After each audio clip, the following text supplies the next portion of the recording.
Welcome, bonjour et bienvenue dans Language Explorers, où nous partageons la magie des langues et des émotions. Je suis Stacey Marie et dans chaque épisode, nous explorons les liens émotionnels et personnels que nous avons avec les langues que nous parlons et comment cela influence notre façon de penser et d'agir. Curious? Great, let's go! Aujourd'hui, je suis ravie de partager une conversation inspirante qui pourra vous ouvrir l'esprit à de nouvelles perspectives. Puisque mon invitée, Lydia, adore la langue française, nous parlerons surtout dans cette langue de l'amour et un peu d'anglais quand nous en avons l'élan, envie ou besoin. Notre conversation a lieu en plusieurs épisodes de 15 minutes environ, comme une mini-série. Si vous avez envie de suivre nos podcasts, surtout en anglais, vous pouvez écouter notre deuxième mini-série avec Isabelle. Isabelle is a native French speaker and she loves the English language. Que nous parlions anglais ou français, chaque conversation est une occasion d'apprendre, de grandir, de partager et de s'amuser. So, let's explore words and expand our worlds together. Bienvenue dans notre prochain épisode, toujours avec Lydia. Et le titre que j'ai envie de donner à cet épisode-là, c'est Entre les pages. Et dans ce temps-là, j'ai envie de plonger dans le monde des livres et de la poésie avec toi, Lydia, et de découvrir ta relation avec la langue française et comment elle a évolué au travers de tes lectures et de tes expériences littérature uniques. Donc, bienvenue, Lydia. Merci Stacy.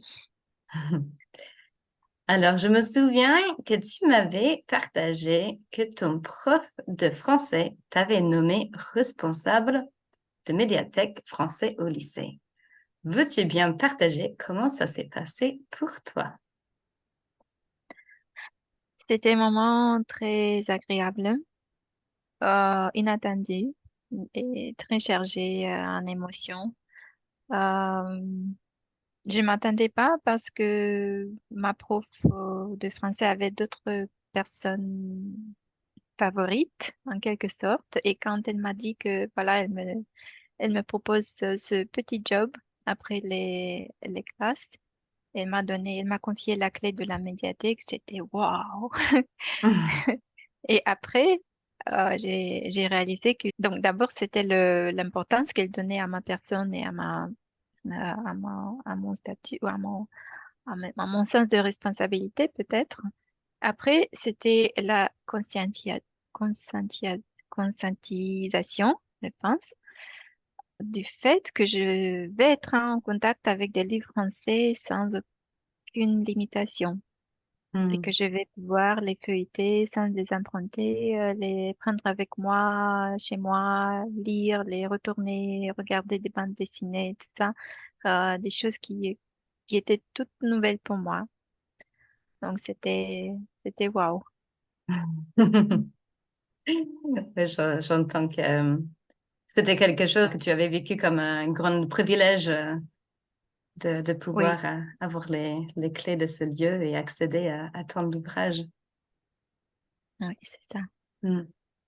Est-ce que tu veux bien parler de l'histoire de ce livre que tu as gagné et comment ça t'affecte encore aujourd'hui? C'est notre Euh, histoire. oui, c'était notre histoire, toujours au lycée. Je sais plus quel concours c'était, mais j'ai participé à plein de concours où il fallait venir avec une création écrite, poésie, vers ou prose. J'écrivais des vers en français et apparemment ça a été apprécié. À ce moment-là, j'étais pas capable de de me donner une note ou de dire que c'est OK, c'est not OK. Et j'ai gagné ce livre en un concours de création. un livre tout nouveau au format poche. Pour vous imaginer un petit peu, j'étais abonnée à une bibliothèque moldave avec des livres très abîmés, avec des textes en cyrillique, Mhm. avec des choses qui étaient datées, des articles, des livres très, très anciens. D'un autre côté, j'avais jamais reçu un livre pour moi-même, un livre neuf comme cadeau. Mais je pouvais même pas rêver à ça. Et le seul livre que je m'achetais, c'était les manuels obligatoires. Et quand j'ai eu ce livre, donc c'était un moment je sais pas, est-ce que c'est moi qui reçois ça? Est-ce que c'est un livre en français, tout nouveau, format poche comme ça? Il y avait quelques centaines de pages, je sais plus, 700 ou 800 pages. Et, euh, et ce livre était à moi-même et je l'avais mérité. Donc c'était un moment très important pour moi. Euh, mais j'ai mis mon nom sur la première page pour Mhm. toute éventualité. J'étais tellement euphorique. Et après, bien évidemment que j'ai fait un but, j'ai fait un objectif du fait de le lire, sauf que j'étais pas tout à fait préparée à lire un livre en original. J'étais dans la 11e année, euh, 16 ou 17 ans. Mhm. Et en plus, c'était un livre assez difficile à comprendre et à digérer. Je dis ça parce que j'ai essayé de le relire après 20 ans Mhm. depuis ce moment-là. Et j'ai peiné à le lire et à le comprendre et à le trouver attractif. La seule différence, c'était que j'avais grandi, j'ai lu d'autres livres et j'avais lu d'autres livres et j'étais plus gâtée en termes de choix.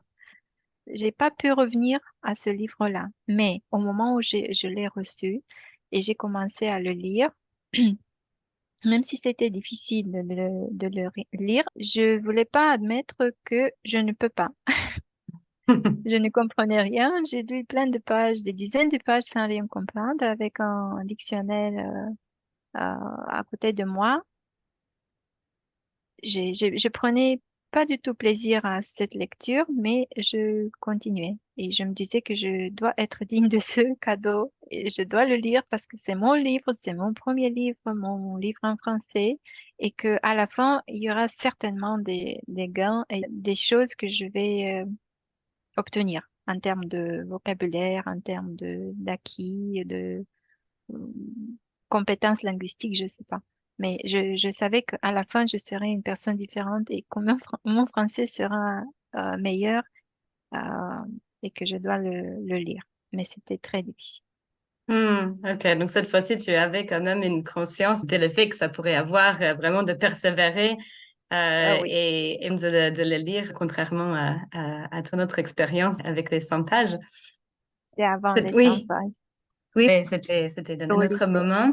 Ouais, des Mhm. contextes différents. Et justement, ce que je trouve intriguant, c'est de voir justement ce contexte-là, comment est-ce qu'il peut affecter ta relation avec l'apprentissage et puis plus tard aussi avec la langue.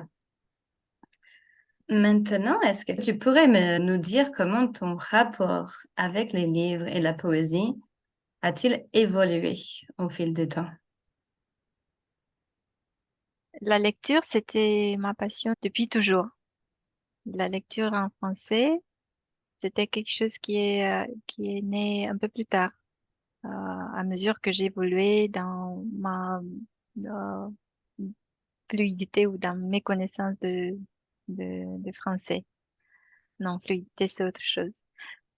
I wanted to say that as my fluency in French was getting better, I was um, more likely to read in French and to love it. C'était ça l'idée.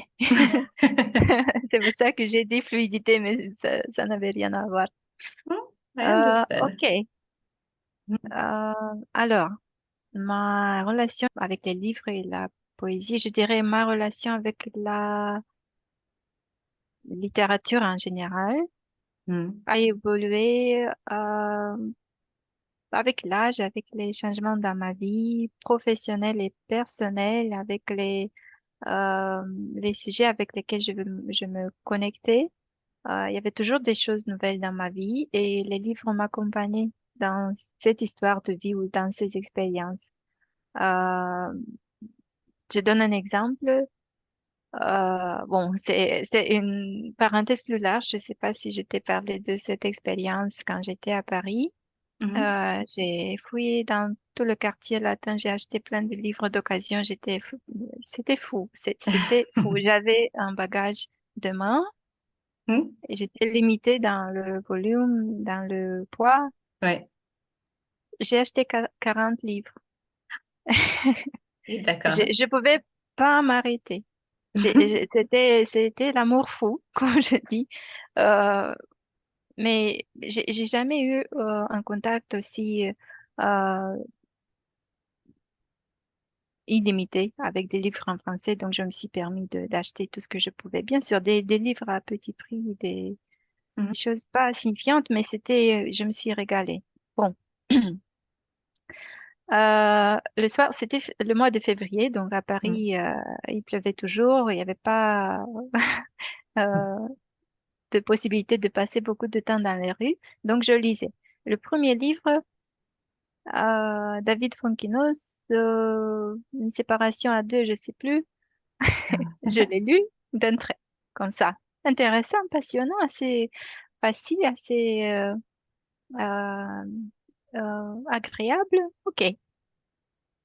Le deuxième parlait d'une femme qui avait quitté son mari et des choses comme ça. Mhm. Et j'ai tellement adoré ce livre-là. Mhm. Je sais pas pourquoi, mais je pense que je me suis retrouvée. Le deuxième Mhm. livre, ok, lu comme ça. Et à mon retour dans l'avion, j'ai piqué un livre au hasard. C'était Une femme heureuse de Madeleine Chapsal, je pense. C'était en 2015. Mhm. Mais ça me revient, c'était Wow. tellement vite.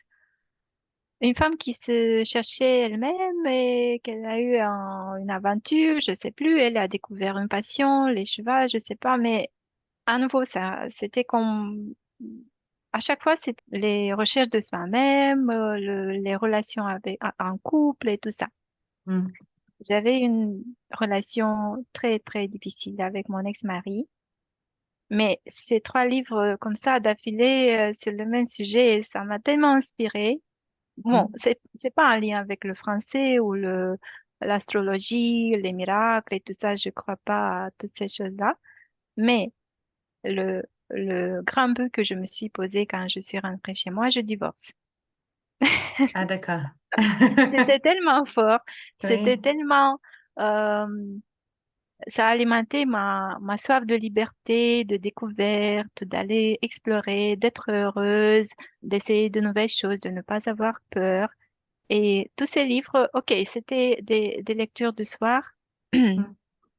mais ça a venu combler un besoin à moi, avec des messages tout à fait spontanés, hétéroclites, assez variés, mais ça répondait énormément à mon besoin de liberté, d'exploration euh, de ce que je veux faire et de ma vie. Mhm. Ça s'est concrétisé dans une action très solide et j'ai pu la mener jusqu'au bout.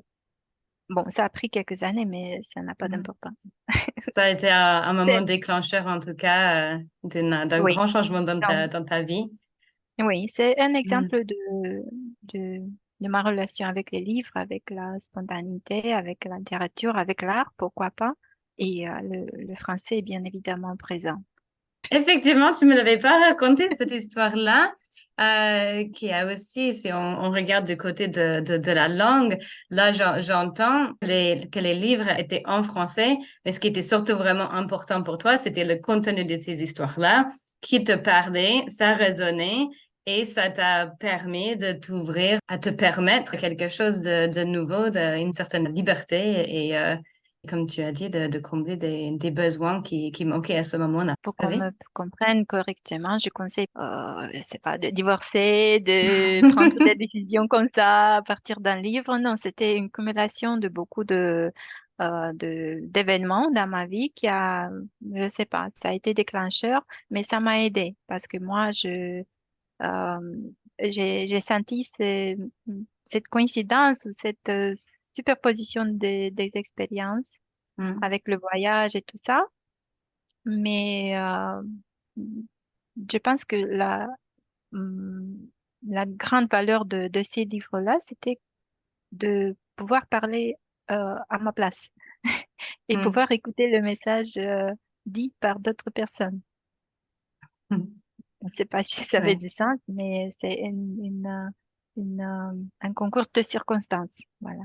Et Mm. c'est un exemple que j'ai senti en ce moment vis-à-vis du sujet des livres. Mm. Il y en a plein, mais pas aussi important que ça. En t'écoutant, en pensant à ta soif de liberté, de vivre des expériences nouvelles, ne pas avoir peur d'explorer ce que tu voulais dans ta vie, cela m'a rappelé une autre histoire que tu as vécue et partagée avec moi. Tu m'as dit un jour, je ne suis pas Lydia si je ne vais pas à Paris. C'est marquant.